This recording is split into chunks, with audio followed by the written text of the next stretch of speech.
Before Donald Trump made America First a famous catchphrase, another larger-than-life celebrity made it popular in the early 1940s, the famed aviator Charles Lindbergh.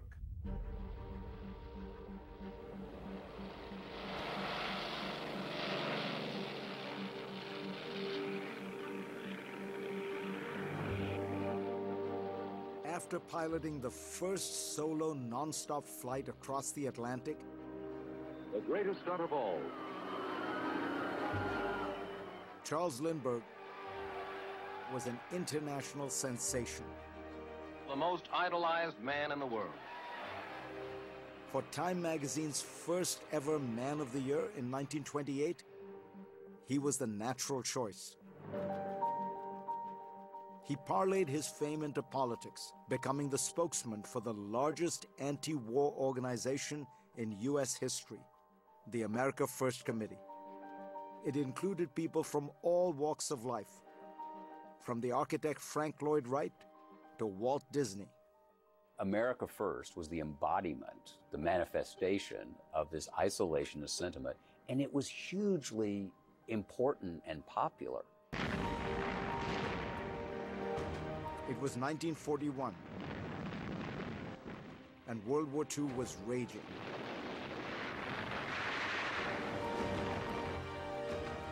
The Nazis had taken over most of Europe, but Americans wanted desperately to stay out of the war. 93% of them, according to one poll.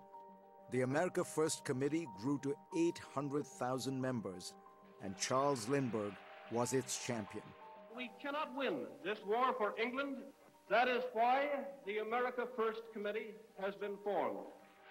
His biggest opponent, President Franklin Delano Roosevelt, who knew that if Germany took over Europe, America could be next. It would take his most masterful political performance to ready a nation for war, a war that almost no one in America wanted to get involved with.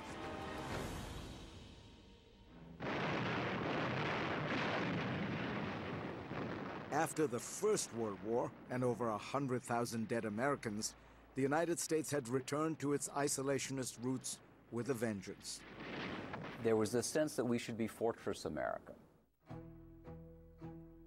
Republican presidents signed a strict immigration law and a massive tariff, walling off the country from the rest of the world. Meanwhile, America's military was reduced dramatically. America was very, very weak, a smaller army than Romania. Tariffs deepened the Great Depression in the 1930s, which had left 1 in 4 Americans out of a job. It was an existential crisis. And into that moment came Franklin Roosevelt. I, Franklin Delano Roosevelt. Roosevelt offered a new deal for the country. This nation is asking for action, and action now. A barrage of government programs to get folks working again. But to pass his ambitious domestic agenda and save the country, Roosevelt needed the many isolationists in Congress on his side. The challenge for him is keeping them on board on the domestic policy side and not moving too fast on the foreign policy side. FDR followed Congress's lead on international matters, signing neutrality acts to prohibit arms sales to any warring country, friend or foe. Roosevelt sent a letter to Adolf Hitler, asking him to respect the sovereignty of 31 countries. Sweden, Denmark, Netherlands, The Nazis' response? Syrien, Palestina, Hysterical laughter. The Nazis laughed at Roosevelt's gesture just as they laughed at American power. Hitler knew America would do nothing to stop the great German war machine. This country should heed the advice of its first president and avoid all foreign entanglements. Germany invaded Poland in September 1939. This nation will remain a neutral nation. But FDR knew that staying neutral would threaten America's security before long. You see FDR slowly maneuvering the U.S. population and policymakers towards intervention in the war. I ask this Congress for authority and for funds. Roosevelt convinced Congress to finally arm the embattled Allies with an isolationist argument that they would like. The idea was, let's build weapons and sell them to Britain and France so they can do the fighting. And Roosevelt said that will keep America out of war. Guns and munitions of all sorts pour into Britain. Slowly, FDR began winning over the wary American public. Americans start realizing that they're going to have to sacrifice if they want to protect democracy at home as well as around the world. I think it's one of the great achievements of any U.S. president.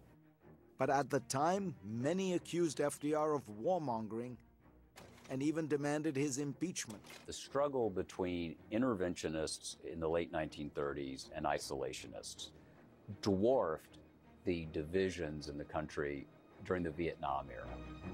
It was that ferocious. Roosevelt faced a rebellion in his own cabinet.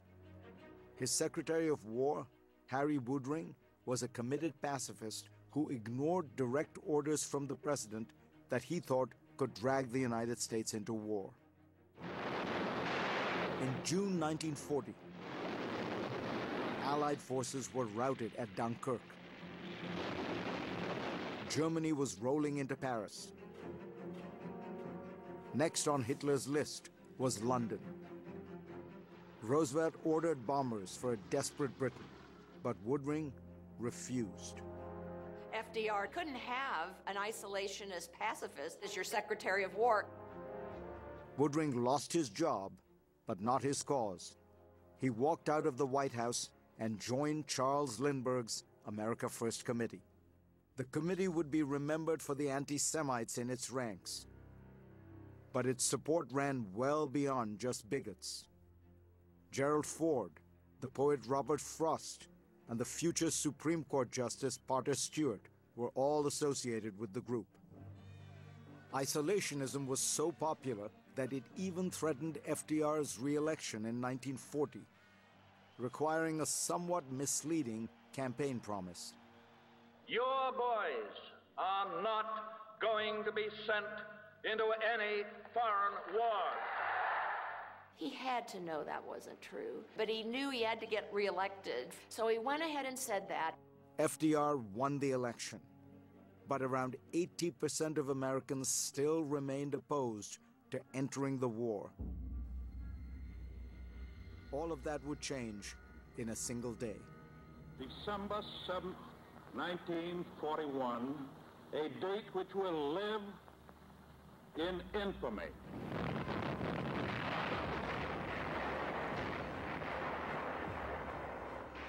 Japan's deadly attack on Pearl Harbor transformed America overnight. Americans rallied around the flag. Now, 97% of Americans supported going to war. The America First Committee disbanded.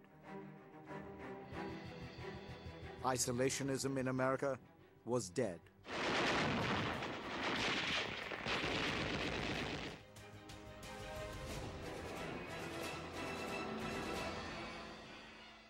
Or was it? Even after World War II, the Republican Party was still thinking America first, until a war hero forced the party's about face. That story, next.